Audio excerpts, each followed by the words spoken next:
大家好，欢迎回到我们的频道。那今天呢，我们想讨论一篇丹麦报纸上的一篇报道。这篇报道是关于中国年轻人在春节回家，然后被自己的亲戚父母催婚的这么一篇报道。针对这个报道里面的一些观点，我们想进行一些讨论。那么我们就开始吧。I found out that this article was going to be written before it actually was because the author of the article put it up in a group on Facebook. It's a group that's called Foreigners in China. She then asked in this group anyone could give her basically like their opinion as Chinese people, which is a little bit funny because again, this is a group of foreigners living in China. So I would say it's a very fair assumption that, first of all, most people aren't Chinese. Most people are like me, a foreigner living here, or people that have traveled in China, previously lived in China, or foreign-born Chinese possibly, or Chinese who have a lot of experience abroad. So that already means that there won't be many, like, average Chinese people. Like, the average Chinese person won't be in this group.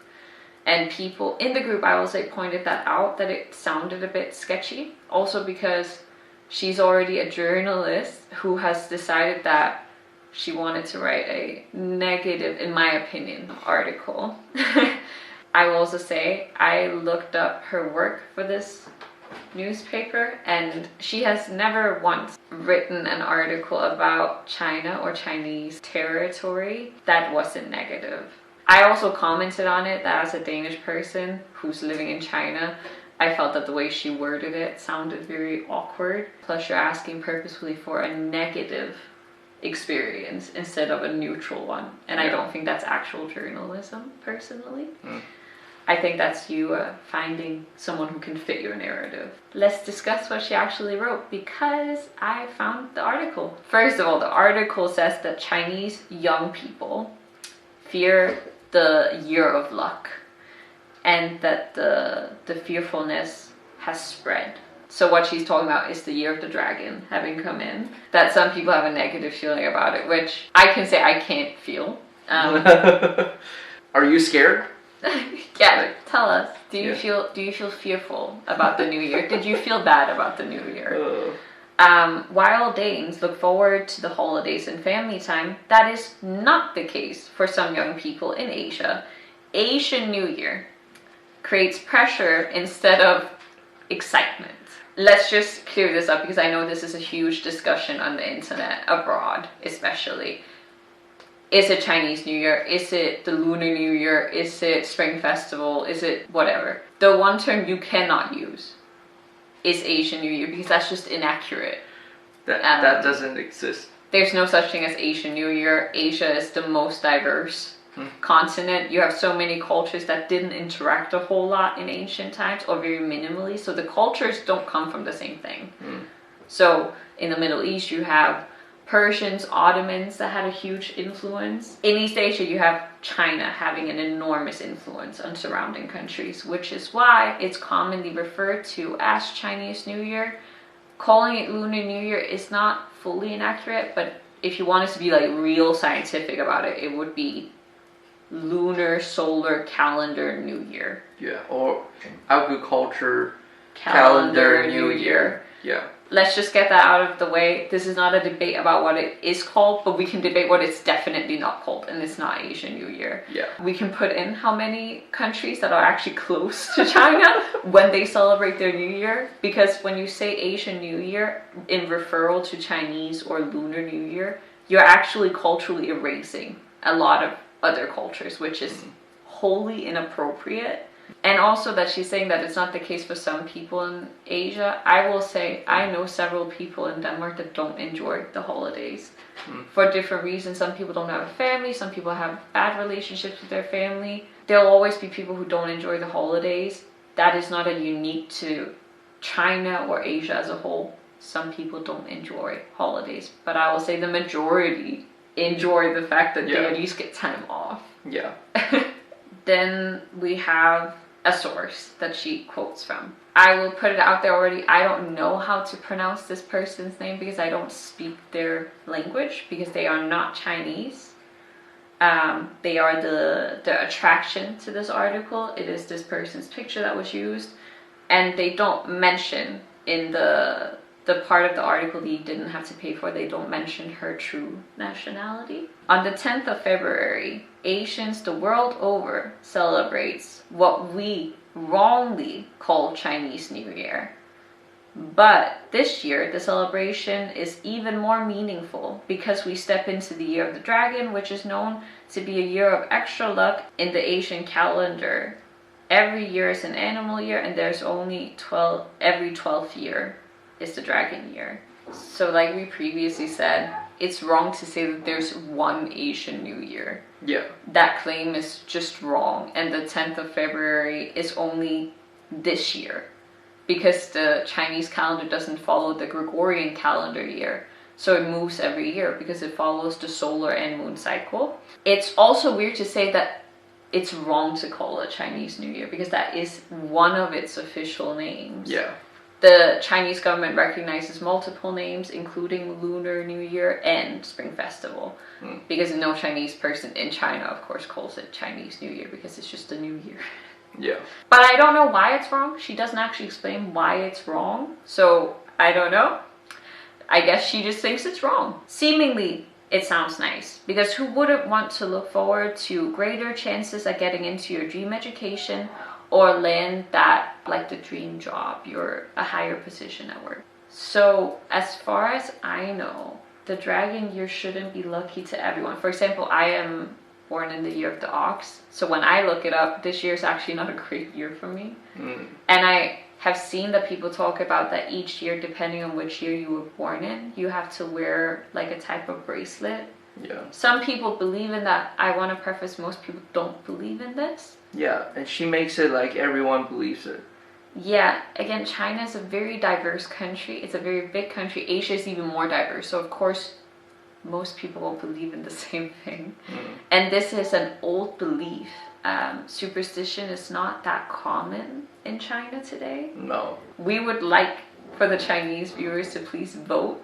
Do you believe in the superstition of like, if you're born in a specific year, you will have luck? For example, my year is known to be stubborn. I don't know what the rooster is known for. That's Chinese year. I just think it's less cool than mine. I'm definitely more aggressive than you, rooster. Yeah. he doesn't sound like a rooster, luckily. That would get really annoying. Regardless, this special year, New Year celebration, creates worries for many young in Asia. And here's where I commented that why say Asia and then call it China in the headline. Then write Asia instead of China when you keep saying Asia.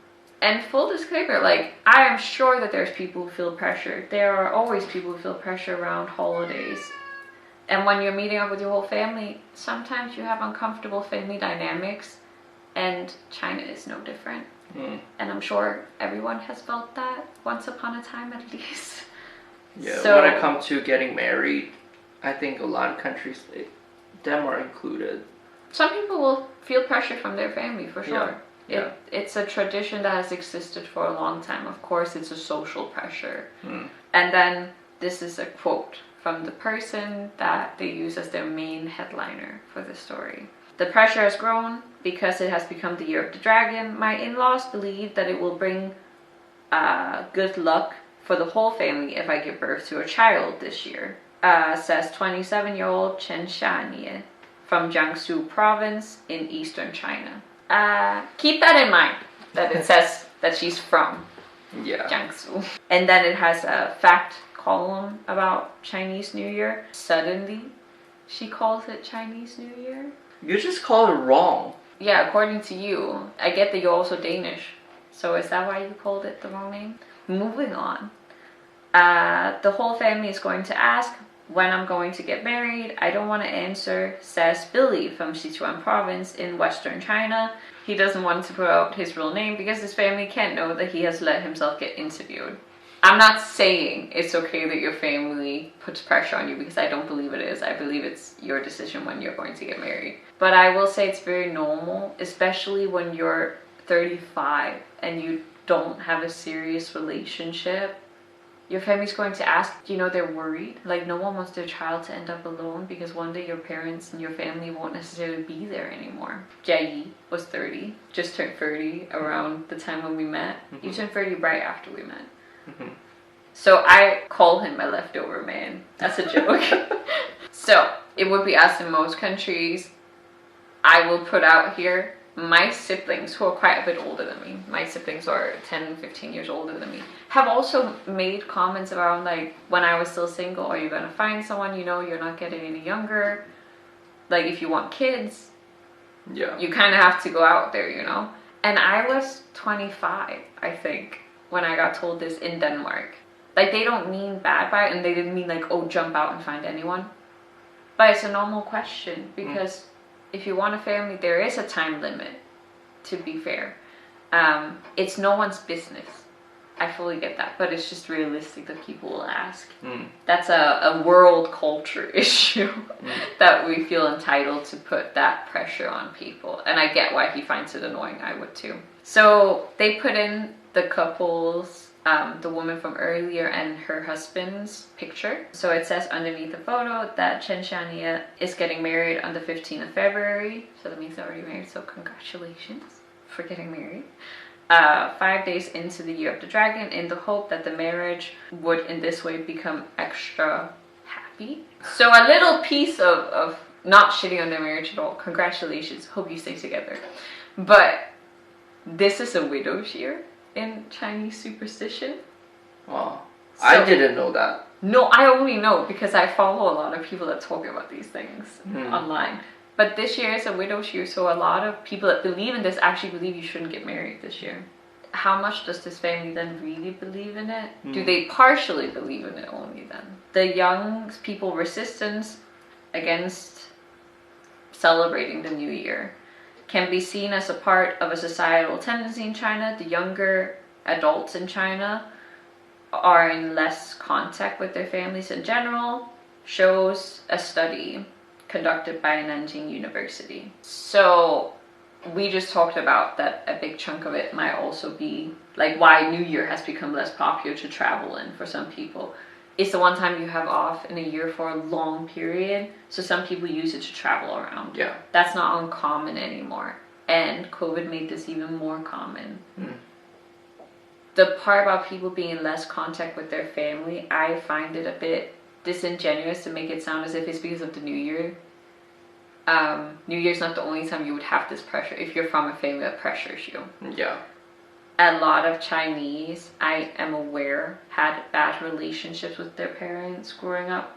You didn't. Jie is from a family where they're very chill. You said you've never had pressure. Never. About marrying. We don't have any pressure from his relatives about having children at all. Your parents haven't mentioned that, even though I'm sure they want grandkids. It's not like that in his case. And this is not to say it doesn't exist. It definitely does. But it's wrong to make it seem like there's a distinct trend in it. Yeah. Then comes all the stuff about this woman and her relationship. So this is where the article cut off for me before I paid to see it. Has to give birth to a child is the mini headline here. Chen Xianye had only known her husband for a few months when they decided to get married. Chen Xianye is from the Philippines and her husband is Chinese. The couple met online in September and 3 months ago she moved to China to start the wedding planning. Ever since she's felt the pressure constantly from her in-laws about getting pregnant. So first of all, suddenly she's not from Jiangsu. She's actually from the Philippines. I could tell her name wasn't Chinese when I read it, so I assumed that she might just be minority. You said it's unlikely based on the name, and then we saw that she was from the Philippines and it all made a lot more sense. But it's definitely very, very sketchy that it was put as she is from instead of lives in. She's not from Jiangsu, she's from Philippines. Yeah, she's only lived in China for 3 months when this article was written. First of all, I think the reason why she wrote about this Filipino-Chinese couple is because this journalist doesn't know many Chinese and she probably can't speak the language. That's why she asked in the foreigner in China group for help. Yeah, that's the reason. And also, she didn't mention this person is Filipina on the free part because you need to pay to see the whole article. And I think she did it on purpose. Then the final piece, and this is the first Chinese person we're hearing from that is giving their real name. I'll read the final piece of the article. However, it's not all young people that fear the new year in Beijing. 28-year-old Zhao Jinyi looks forward to the new year with his family. Although he is single and know that they're going to ask about marriage, it doesn't worry him. I see it more like they're showing care.